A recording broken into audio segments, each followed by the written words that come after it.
بسم الله و بالله و الحمد لله و خیر الاسماء لله.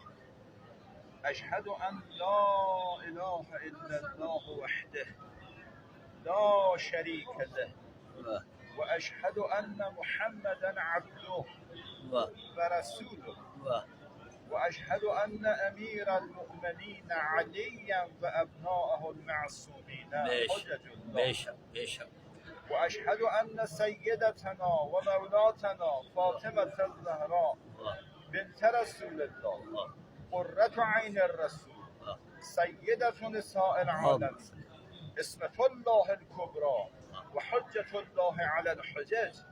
اللهم صل علی محمد و آل محمد. السلام علیک ایها النبی و رحمت الله و برکاته. السلام علیکم یا ایها الائمة الاطهار و رحمت الله و برکاته. این صحیح.